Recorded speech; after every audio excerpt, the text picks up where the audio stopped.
Émission spéciale vœux de Rumilly avec Monsieur le maire, Christian Hesson, bonjour. Bonjour. Comment ça va? Ça va très bien, magnifiquement bien. C'est original les vœux de Rumilly sur un plateau. Très original, nous aimerions, pour tout dire, les faire en présentiel, mais ça n'est pas possible, donc l'intermédiaire de cette vidéo va me permettre effectivement de présenter tous mes vœux pour cette année 2022.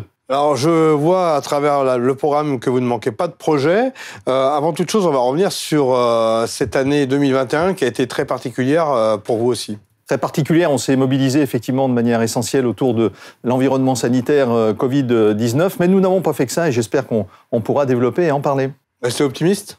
Je reste très optimiste et enthousiaste pour cette année 2022. Alors un petit feedback sur ce qui s'est passé en 2021 avec un film rétrospectif que voici.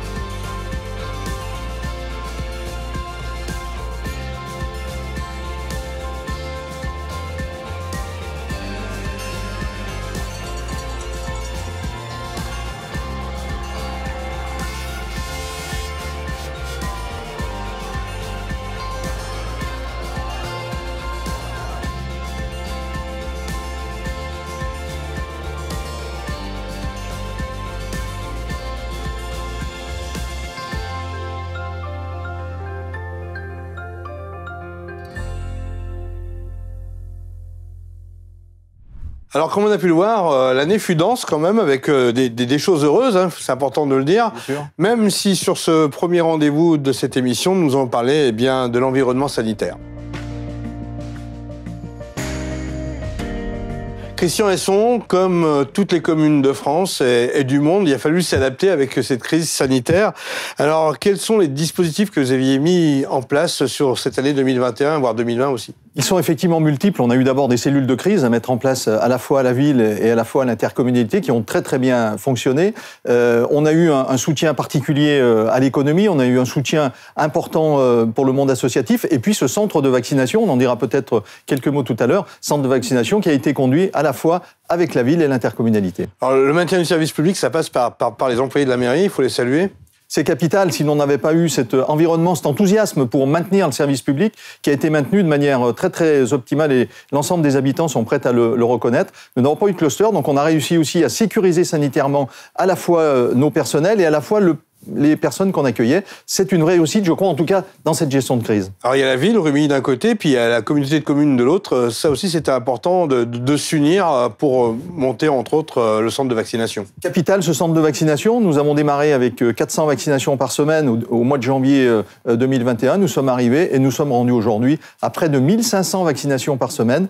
Communauté de communes, ville de Rumilly, au service de l'ensemble de la population de ce territoire. Soutenir le monde associatif, c'est un de vos leitmotifs. C'est important, c'est capital, je crois, dans ces moments difficiles. Nous avons eu d'ailleurs une association, j'y pense à l'instant, qu'on a soutenue au dernier conseil municipal parce que la période Covid était très complexe et on a une cellule de veille permanente pour le monde associatif, autour de ce monde associatif. Un mot sur le partenariat avec le comité d'action économique et la communauté de communes? Oui, nous avons une vraie force avec ce comité d'action économique qui est notre pendant de l'ensemble des entreprises, une action extrêmement emblématique qui est monrumilly.fr. C'est un peu notre vitrine particulière du monde du commerce et nous avons réussi cette montée en puissance effectivement de cet outil. Là aussi, partenariat, communauté de communes pour le bien de tous et surtout du commerce de Rumilly.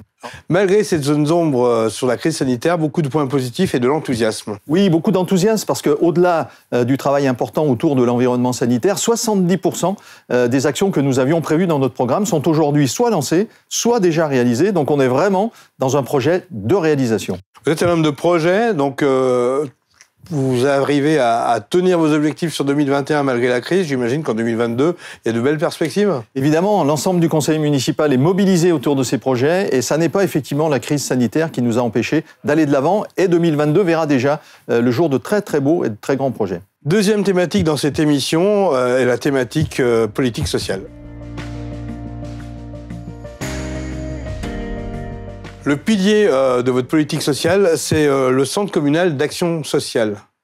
Oui, qui a été très sollicité effectivement pendant cette période de crise. deux actions emblématiques qui ont été effectivement mises en exergue. D'abord, un toit 2 générations dans le cadre du rapprochement intergénérationnel, et puis également la mise en place pour les situations d'urgence d'un logement dans le cadre des violences intrafamiliales. Et malheureusement, j'en ai en tête quelques sujets extrêmement importants et difficiles qu'il faut traiter dans l'urgence. Aujourd'hui, nous avons un logement pour mettre à l'abri les gens. À Rumilly, on rencontre aussi ce genre de cas? Oui, malheureusement, et à Rumilly de manière assez importante, malgré tout. Effet Covid, effet de situation sociale. Donc nous savons répondre, et nous avons voulu répondre dans l'urgence à ces situations difficiles. La nouveauté 2022, c'est la création du centre intercommunal d'action sociale avec 4 compétences à la clé. Oui, nous étions engagés dans cette réflexion, effectivement, à l'échelle de l'intercommunalité pour déterminer les compétences qui faisaient consensus. Aujourd'hui, ces 4 compétences font consensus. La jeunesse, extrêmement importante, la gérontologie, fin de vie, le logement aidé, c'est une évidence, et le handicap, il faut effectivement qu'on prenne à bras-le-corps cette thématique. Alors, il y a un sujet qui a été un petit peu critiqué à une époque, il faut le dire, par le manque de place, c'est la capacité d'accueil en centre de loisirs.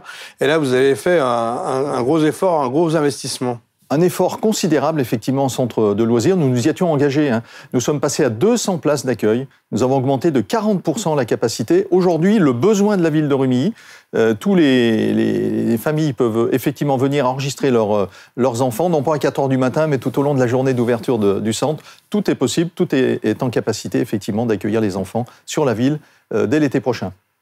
Une nouvelle thématique, nous allons aborder maintenant la qualité de vie et la mobilité à Rumilly. Il s'agit d'un sujet qui est très complet parce qu'on parle de qualité de vie, on parle de mobilité, beaucoup de projets pour les concitoyens. Oui, beaucoup de projets, et le fil conducteur, c'est effectivement l'accueil et la qualité de l'accueil. Qualité de l'accueil en mairie, qualité de l'accueil dans les services administratifs, d'identité par exemple. Donc nous avons une vision et un impact très particulier que l'on veut amener en 2022. Ça passera par peut-être des aménagements d'ailleurs d'environnement pour une meilleure capacité d'accueil et une qualité effectivement de l'accueil que nous voulons développer. C'est bien, on veut que ce soit encore mieux. Nous sommes allés sur le terrain, voici un reportage qui vous en dit un petit peu plus.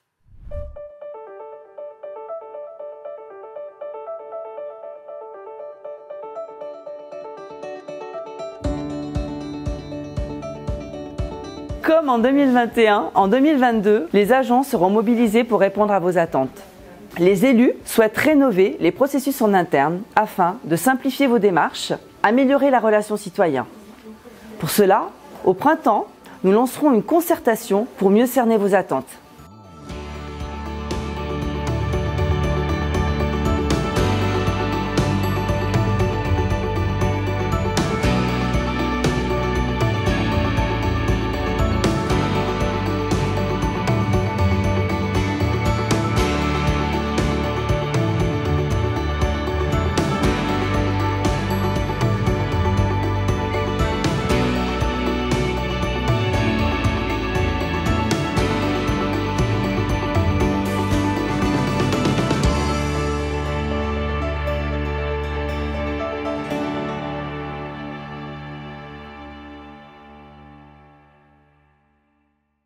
Action Cœur de Ville, c'est quelque chose de très important qui est soutenu par l'État.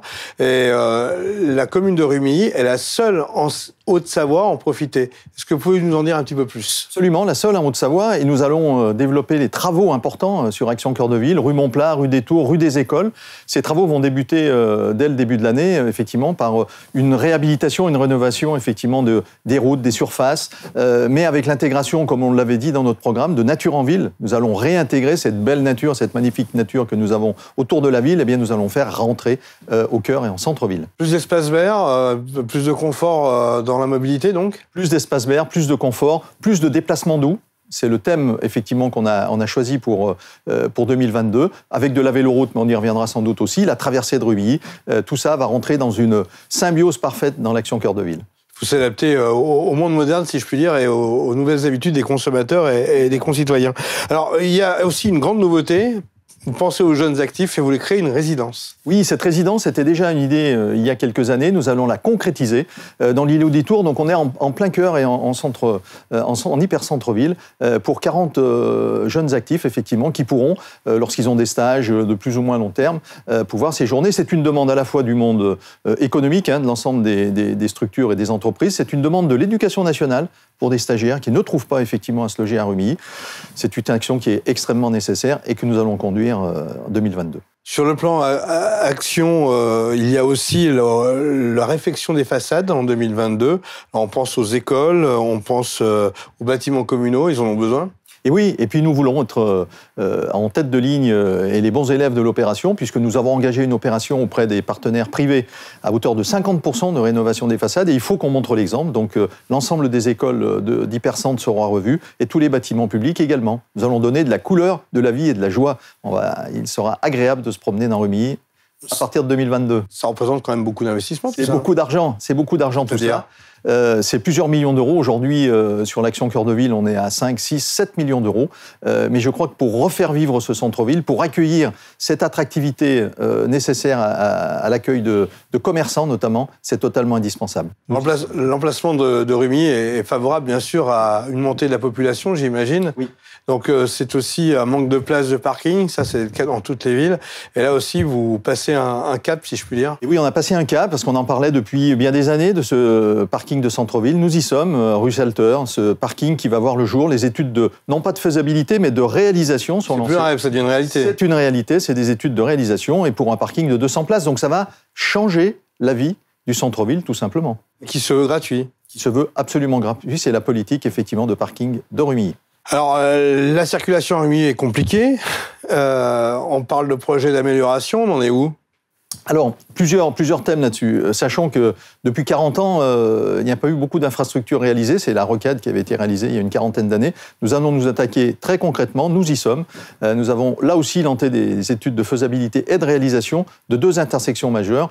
La rue René Cassin, en gros, c'est l'endroit gamme vert, on va dire. Tout le monde sait, tout le monde connaît. Et puis rue de Verdun, absolument. Ces 2 intersections vont être travaillées particulièrement.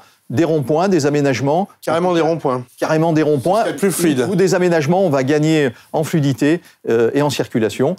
Ça sera peut-être une grosse opération en termes de travaux et de réalisation. Les gens le veulent, nous aussi, donc on va le faire. Bon, ça va perturber un peu la vie des commerçants et c'est le moins qu'on puisse dire, mais il faut commencer par un endroit. Nous allons commencer par celui-là. Et là aussi, il y a un vrai budget. Et là, gros budget, 4 millions, 5 millions d'euros pour le premier rond-point, 2 millions pour l'autre. Nous allons chercher des partenaires. Il y en a, en Haute-Savoie, des partenaires qui sont capables de nous aider. Du genre ?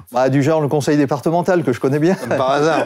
Comme par hasard. OK. On parle de déplacement, et aujourd'hui, en 2022, on ne peut pas évoquer déplacement sans parler de mobilité douce. Qu'en est-il pour Rumilly ? Évidemment. D'abord, notre schéma de déplacement doux, qu'on appelle actif maintenant, mais en tout cas, de manière très concrète, dans tous nos aménagements, intégration de véloroute, intégration également avec le projet des 5 lacs de la région Rhône-Alpes-Auvergne. Donc nous sommes intégrés dans ce schéma-là. Nous irons d'Aix-les-Bains à Rumilly et de Rumilly à Annecy. Et puis avec le département qui va nous accompagner sur une dernière liaison entre Rumilly et Seyssel pour rejoindre la Via Rhôna. Nous allons traverser Rumilly en vélo. Vous croyez au quotidien du vélo à Rumilly ? Moi j'en suis totalement convaincu. Et en tout cas, si un vélo économise une voiture sur la rocade, allons-y, faisons du vélo, c'est bon pour la santé et c'est bon pour la circulation. Un projet de mobilité des 5 lacs, c'est énorme parce que ça amène une appétence touristique.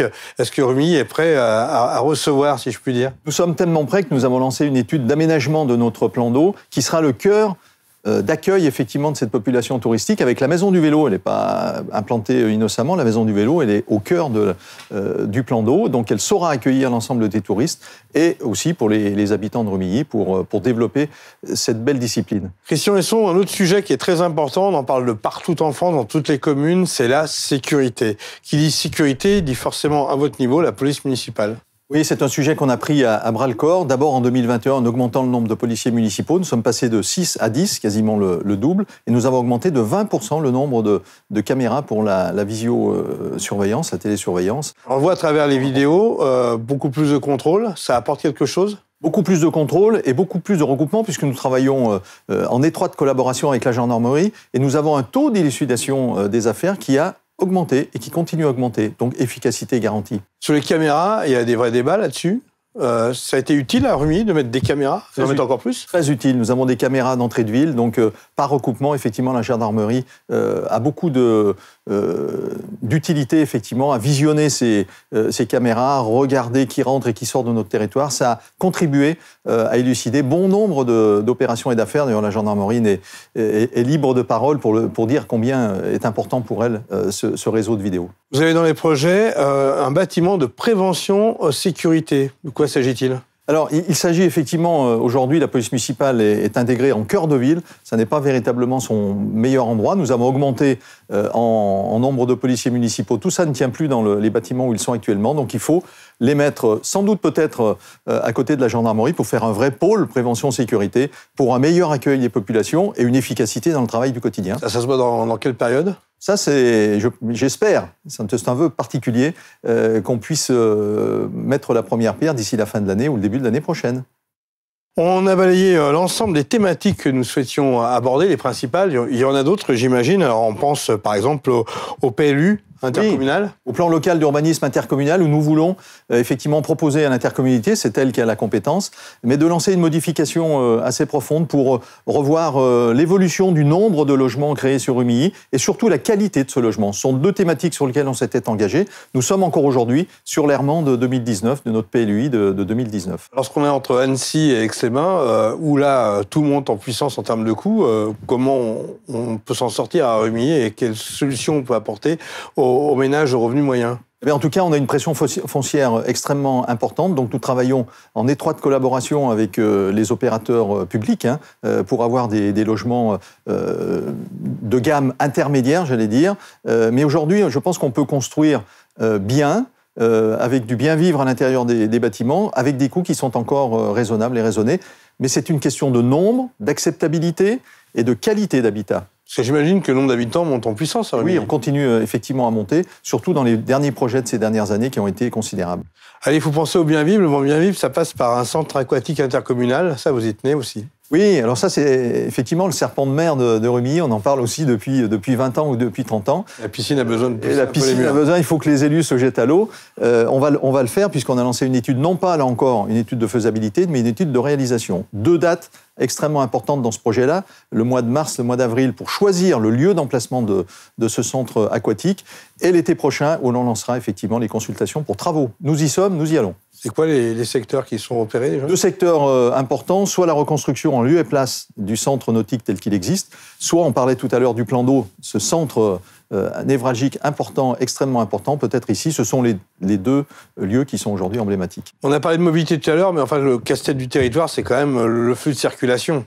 Flux de circulation toujours important qui augmente avec l'arrivée des populations. Donc nous sommes dans cette étude de flux et d'aménagement des grandes infrastructures avec le Conseil départemental de la Haute-Savoie qui vient de lancer il y a quelques semaines cette étude au niveau du département.